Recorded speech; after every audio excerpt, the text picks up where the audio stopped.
Hello there. I am kicking off a special series for this year to address the monumental challenges that have been facing us, and especially facing leaders of this year. Addressing diversity seems like an appropriate place to start, since many of the inquiries that I've been receiving as of late have been around that effort. In the 1990s, diversity was the cool buzzword to have on the wall of many companies, on the paintings in offices, or perhaps even as a principled value on the careers page of many company websites. In the early 20s, that continue to echo that same sentiment within that year. But the commitment that was originally ignited seemed to dwindle a bit. Perhaps the need did not seem as apparent anymore. After all, there was the increase, regardless of the size, of faces that looked different from the majority. Diversity began to morph into a broader requirement that no longer meant expanding the opportunities and representation of the community customer base, or even of those who were traditionally exploited and alienated as initially intended. It began to mean differences in general. If we have people who are all different in some way, we're representing diversity, are we not? We have introverts, we have extroverts, we have the innovators as well as the producers, we have the left-handed and the right-handed, and if we are really bold, we will even focus on gender diversity, bringing in more females. However, racial diversity became something passé, as inappropriate to bring it up as when it initially became a very important goal. Only decades prior, it was a priority, and only decades later, it became out of fashion. And you better not dare speak of racism, because if you are so lucky to be one of the selected few to get let in, you certainly did not want to risk that access. Now comes a time when we are all humbled. The United States is humbled, and dare I say, the world has been humbled. The egregious, painstaking, and monstrous pandemic, also known as COVID-19, has given everyone, all of us, a grand spanking. Regardless of your privileged position, it has everyone searching for the steering wheel, the continuous drive to regain what we perceived as control. On the best days, we even aim to grasp an intimate purpose for our lives. While our wounds were still open, some may have perceived theirs as healing or being healed, and others with gashes wide open. George Floyd happens. For some, this was the absolutely last emotional straw, the last straw of racism that had been detrimentally deadly to their livelihood, figuratively and physically, for a very long time. And for others, it was the last straw because they were already against the wall due to the lasting damage of this pandemic and other environmental conditions. And for some, well, for others, their eyes were opened for the absolutely first time, if you can imagine that. Or perhaps it was the first occasion that they had to focus, the opportunity to focus on such ugliness that was nothing short of a rerun for many others. Perhaps it was the explosive cocktail that was created between a massive killing pandemic and a video that would give Freddy Krueger the chills. Whatever the reason, what appears to be a tipping point, the need for diversity, and dare I even say racial diversity, once again has our attention. I would like to spend some time focusing on 7 steps to expanding diversity within your organization. What is not covered comprehensively in this vlog is inclusion. Inclusion is very important, and I would say a class above diversity. And diversity is like the prerequisite, if you will, of inclusion. it's definitely easier to accomplish of the two. Though some may argue the opposite, ideally you would commit to taking both classes at the same time. And I know that some are saying, isn't diversity hard enough? Yet, if we are honest, yes, it is. It is, especially in this country. However, diversity is not and never will be sustainable without inclusion. So given the limited time available in this vlog, and kudos to those who are still here listening to me, because I know time is limited for many of us, we're going to focus on company diversity specifically. So step number one in achieving diversity for your organization is acknowledging that you don't know what you don't know. When I think of several conversations that I have had with people who work in talent acquisition for many major companies, or even professional associations for that matter, where there has been a lack of diversity, the main argument is that they cannot seem to find the right people of color. That it's so hard to find people of color to fill those roles and to be interested. Now, admittedly, I will say to you, I will confess, I'm often thinking, though sometimes not saying or asking, is it that you cannot find people of color, or you don't know what you just don't know? And the truth is that homogeneity is the most basic and easiest way to make decisions. And that is for all of us. So while kindergartners are the most loving and collaborative and friendly people among each other, they do tend to cling to one another. While they may be friendly to everyone, they bond with each other based upon their common experience living in a world of unknowns where they know a lot more than people think that they do, and they're often underestimated. And one of the first things that they learn is to categorize. They group the round shapes with other round ones, the purples with the purples, and the greens with the greens. Categorization, we learn from an early age, saves us time. And as we grow older, we continue to advance in the skill of categorization.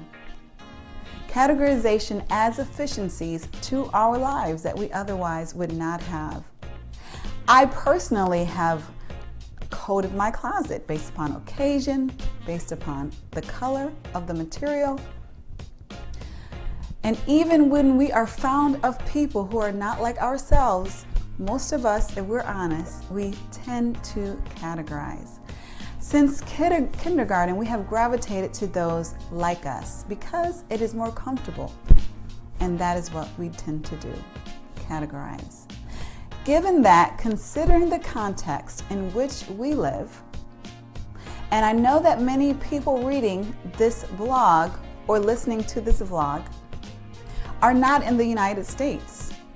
And I'm specifically referencing the United States and other countries that have been developed based upon economic racism for their foundation, and of course subsequent racial disparities.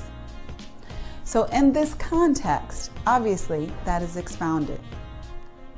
But we are humans, and if we are humans and of human nature, we tend to feel more comfortable around those who either share experiences with us or look like us. And it's our normal tendency to categorize them in ways that we would expect to or not expect to in a knee-jerk fashion. And so this knee-jerk reaction, of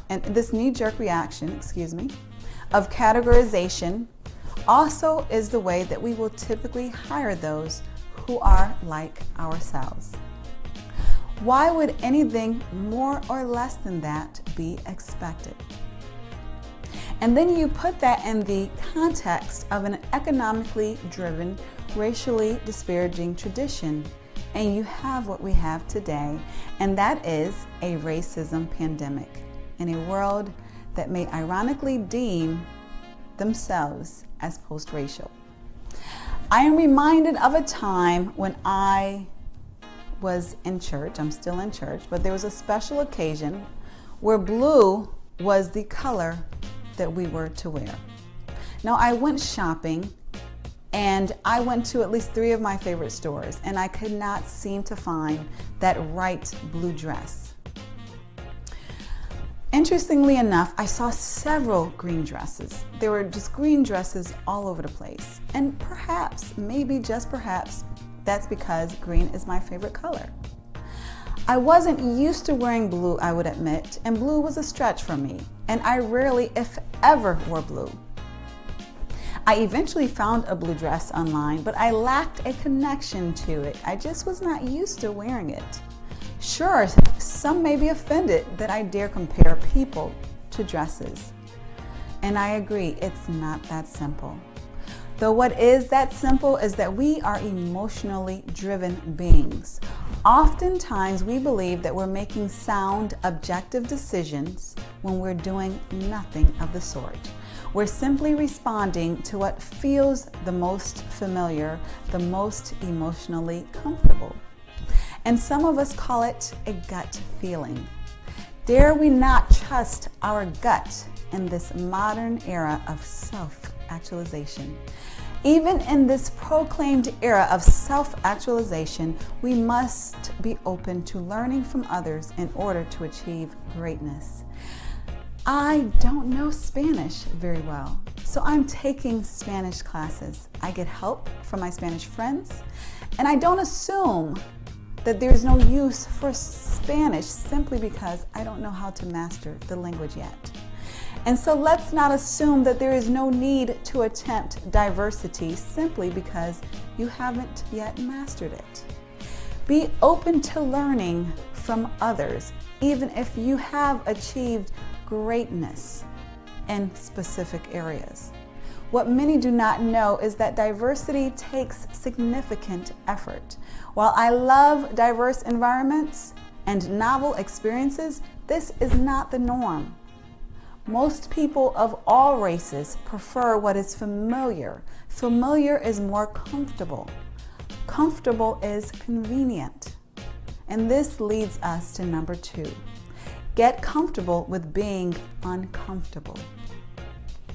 If you are genuinely desiring diversity within your organization, you're going to be uncomfortable at times. You may be uncomfortable when they have personal stories to which you cannot relate. You might be uncomfortable because they don't get your jokes. You might be uncomfortable when they disagree with your seasoned and tenured opinion.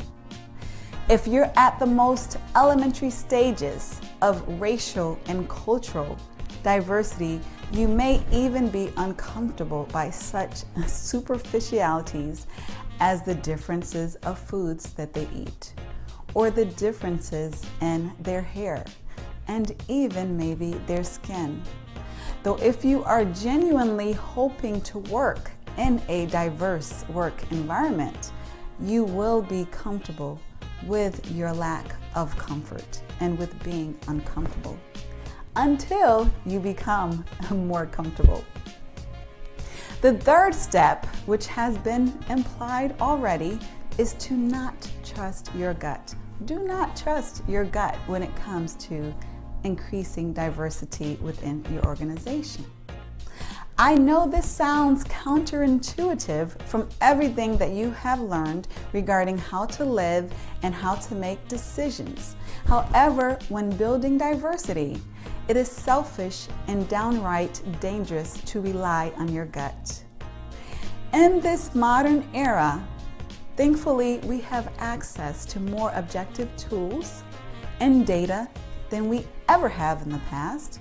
When hiring and promoting, we should use assessments and simulations to help us make objective decisions.